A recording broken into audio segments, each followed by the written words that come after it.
What's up, everybody? This is Johnny Basement, and we are back here in the basement. Before we get started on anything, subscribe, bell notice, like button, drop some comments down below. Let me know what you think of this topic and what you think, Bills Mafia, of your Josh Allen. To the Bills Mafia that support this channel, I always got to say this before I do something on the Buffalo Bills. Always. I have a lot of Bills Mafia that supports this channel. They're great guys, great people. I've met some of them. They know that I do not hate the Buffalo Bills. I do not hate Josh Allen. That's for those that don't know me and think that, oh, look at this Jet guy, now he's going to talk smack. No, I'm not going to talk smack. I'm going to get realistic about Josh Allen. That's what we're here to do. I have nothing but respect for the Bills Mafia because they're very similar. I've said this in multiple videos, but I'll say it again because the last one I don't think I did. I had a lot of hate comments from Bills Mafia acting like I think I'm something special because the Jets or what. There's nothing special about the Jets. I've been 4 decades in. 4 decades historically, there's nothing special about them. This is not a Bills hate video. All right? Bills Mafia is just like the Jets fan in that we've been waiting forever to finally get a great team. Finally put something together, and something always seems to happen, or something's not just right, or something's missing.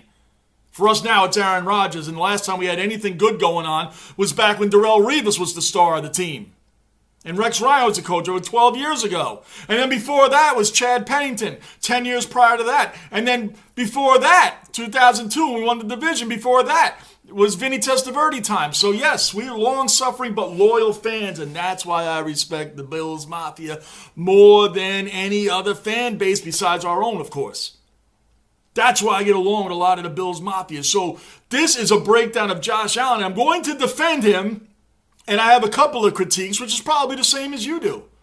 But what I really feel when it comes to Josh Allen, you see all this week, is he overrated? Is he not that great? Did we not pick the right guy? Crazy talk. Now we all know win-losses go on the head coach and the quarterback. Right, wrong, or indifferent, that's where it lands. Always. But when a special quarterback comes out, the media, now this is my personal opinion, but I always feel the media hops on a player. It doesn't matter if it's football, baseball, hockey, basketball. They hop on a player, and they hop on him right away. And they big him up, and big him up, and big him up, and big him up, because they see things are going to happen. Things are going to turn around. For this organization, the Buffalo Bills, we're going to use that for instance. But if that quarterback doesn't get it done right away, running back, wide receiver, whatever, whoever they bigged up, in this case, it's Josh Allen.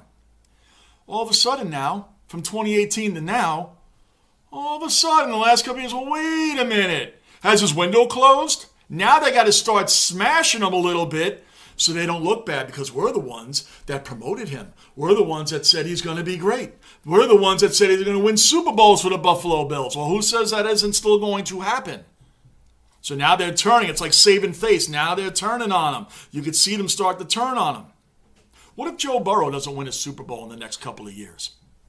They're going to start to turn on him. You heard it here first, calling it now. He had 82 yards passing last week. Last year he started out very slow as well. I think he had 4 picks in his first game at the start of the 2022 season. Well, they give Joe Burrow all types of passes for them losing to the Browns 24-3. All types of passes. Why? Probably because he's made a Super Bowl. Maybe it's because Josh Allen hasn't beaten him. And Patrick Mahomes, the guy's won 3. I mean, the guy has been to 3 Super Bowls, inside of 5 years? Won 2 of them. Who did he lose to? Tom Brady? They got destroyed by Tom Brady and the Buccaneers, right? But obviously Mahomes gets passes because of how great he is and what he's done. But Allen is in that group. He's been compared and put in that group. And I think when the media does that, now they got to start turning on him because he hasn't beaten either one of those guys in the playoffs. They've gone as far as saying, is Allen behind Herbert and Trevor Lawrence? What? Are you kidding? Is he behind them? How is that? I've read all types. If you read enough of these articles and watch enough of these shows, the talking heads on there, you'll see all these types of things. He was a media darling in the beginning, and now they're turning on him. This is so true. I'm telling you, within 2 years, they're going to do it to Burrow. Now, when you look at the Jets game, for example, now this is where I have a bit of a critique on him. Obviously, and I've had a lot of the Bills Mafia friends that I know, good guys, and they've all said it too. Josh Allen really looked rookie-ish in that game with some of his throws. Some of his decision-making was very poor. I don't understand why he did what he did in those games. Now, on the same hand, he was sacked 5 times. He was running for his life, just like last year. And the last three times he's played against the Jets, he's 1-2, but he's been sacked 13 times. So is this all on Josh Allen? Is there an offensive line help? No. He's running for his life. He's running for his life on a lot of these plays. Now, when it comes to the playoffs, last year against the Bengals, that was a dud. 0 touchdowns, 1 pick. They lost 27-10 at home. The media is going to trash him for that. Where was Josh Allen? How come he couldn't do this? Now, they did have the Damar Hamlin situation. I think honestly, the team was emotionally spent over that. But in this game against the Jets, Aaron Rodgers had just gotten out, man. All the hype from getting Aaron Rodgers from January, February, all the way to April, oh, they get him.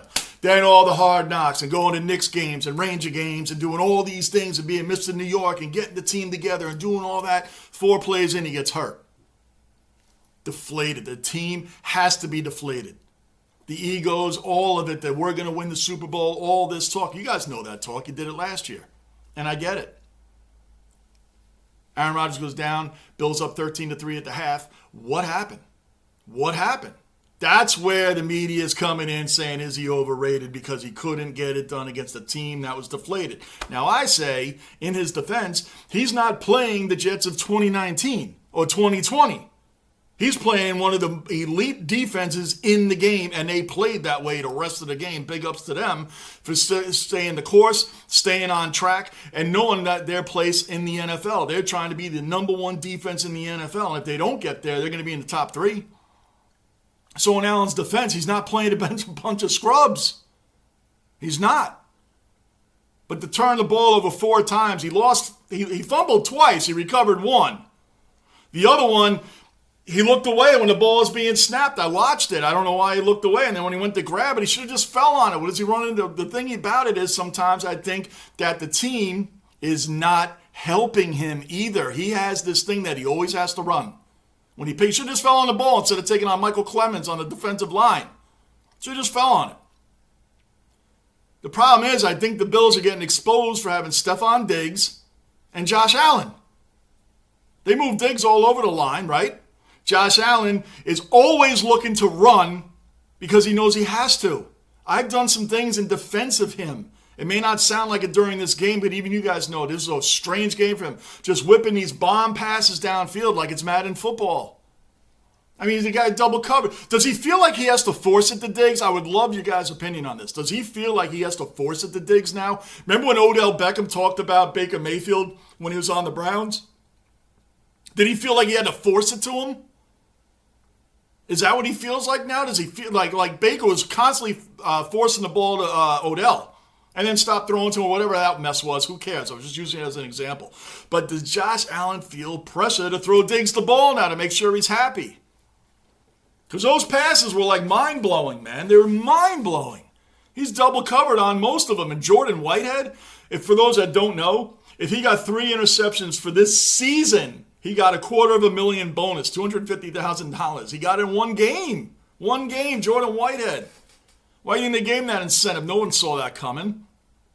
So Josh Allen, I think what do you guys think? Do you think it's an ego? Do you think, I can hit him downfield? He had check down guys that were open. Is he feeling the pressure? Because in defense of him, I actually went over the offensive line play since 2018, since he came in the league, and I wrote the numbers down. I wrote it down. In 2018, the offensive line for the Buffalo Bills was 24th ranked. 2019, they were 21st. In 2020, the year they went to the championship game, they were 10th. Go figure. 2021, 17th. 2022, last year, 23rd. How come the offensive line isn't getting blamed for this? How come they aren't getting part of the blame for this? Because again, quarterbacks and coaches absorb all the great and all the bad. Their offensive line has not been good. They have never gotten him a running game. There's no one in their backfield that threatens the defense to where we're like, oh man, are they going to hand that ball up? Devin Singletary is a decent running back. Where is he now? He's not on the team. James Cook is just starting, so the jury's still out on him. But overall, they've never had a running game for him. They've never had a running game for him. So it's all on him. I think last year he led the team in rushing 8 games last year. 8.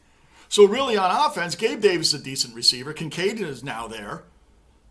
Hardly utilized. Hardly utilized. I think one of the picks he threw was toward Gabe Davis. He wasn't even near open. Like, he wasn't even close to being open. I think Josh Allen is more like a Brett Favre type. He's going to sling it. He's going to push things. He always thinks he can get it completed. He has 84 turnovers since 2018. I think he has the most in the NFL since then. But the guy is a winner. The guy's a winner. The guy is constantly on. I would take him on my team in a heartbeat. Look at the position we're in. Aaron Rodgers goes out. Now it's back to Zach. All the greatness we have around our team, it all comes down to the quarterback. Now, for Josh to say same plays, same things, same happenings, I'm paraphrasing a little bit. Why, though? Why is that the same thing? Why is the media giving all the blame, putting all the blame on Josh and giving the Jets defense like zero credit? Zero credit. Not blaming the offensive line either for not protecting him. They're talking about Aaron Rodgers not getting protected, which is true. Allen had to roll out a lot of the times. He was under the gun. Quinnen Williams, Franklin Myers are all back there. Immediately. I don't know. Josh Allen is getting a little bit of a bad rap here. He does deserve some of it. How about their defense? Breece Hall just came back from a knee injury. 127 yards rushing on 10 carries, 6.7 yards per carry average. Breece. The defense isn't going to get any sort of blame. Von Miller, we know Von Miller's out, but seriously, I mean, everybody else is back. I honestly feel, I'm going to end it with this. I honestly feel that the media builds a player up, and now they got to knock him down a few notches because he hasn't fulfilled what they think should have been at least a Super Bowl appearance by now. At least a Super Bowl appearance by now. So in the AFC, they have Mahomes, Burrow, and Allen, and now they're taking Allen off of that. It just seems they're taking Allen off of that top echelon. Personally, also, I think he misses Brian Dable a little bit. Look at how Daniel Jones, forget the 40-0 game. Forget that for right now. Look how Daniel Jones stepped up last year. He only had 5 picks. Better than he was the year before, right? Josh Allen last year, this year, looks like he's a little more wild without Dable. Is that on Ken Dorsey? Should it all be on Ken Dorsey one way or the other? Josh is not a second or third year quarterback anymore. He's beyond that. Some of these throws he shouldn't be making. Sean McDermott, I said in one of my videos last year that I think, and it was after the Bengal game. You can look it up. It's after the Bengal loss in the playoffs. I said maybe they've gone as far as McDermott's going to take them. Honestly, McDermott has taken them as far as they're going to go. They shouldn't have brought him back this year. This is an offensive world. I mean, we have a defensive-minded coach, Robert Saleh. But it is an offensive world in the NFL right now. Sean McDermott has brought them as far as they're going to go. Losing Brian Dable is starting to show. But until you get Josh an offensive line and a running game, he is a one-man show back there. It's him and Stephon Diggs. Yes, Gabe Davis is a decent receiver. Kincaid, that's a good pickup. Dawson Knox is a very good tight end. But when you think of the Buffalo Bills and you think of their offense, what's the first name that comes to mind? Josh Allen. Second name, Stephon Diggs. Running backs. Again, jury's out on James Cook, I'm just saying. They've never had a running game. They're basically a two-man threat, Allen and Diggs, and rely on the defense. That's the way it seems, and it certainly reared its head on that Monday night game. Up 13-3, they should have come back. Zach Wilson should not be able to lead a team back like that. And he did it last year. I was at that game in Meadowlands, or MetLife, I still call it Meadowlands. They were down 14-3 at the half, the Jets, and came back and won. What is going on? I think a lot of teams are picking up that Josh is going to have to run. If you close those lanes, you're going to force him to throw it. And when you force him to throw it, look at what happens. Get better line, get a running back, help this man out. He shouldn't be getting criticized as deeply as he's getting criticized. It's not all on him. It's not all on him, guys. We'll see what happens. I'm Johnny Basement. Subscribe, bell notice, hit the like button, drop the comments down below. I look forward to reading them. And again, this was not a hate video. Not for the Bills Mafia that don't know me. It's not a hate video. just the topic at hand this week. I figured we'd get into it a little bit. Johnny Basement, I am out.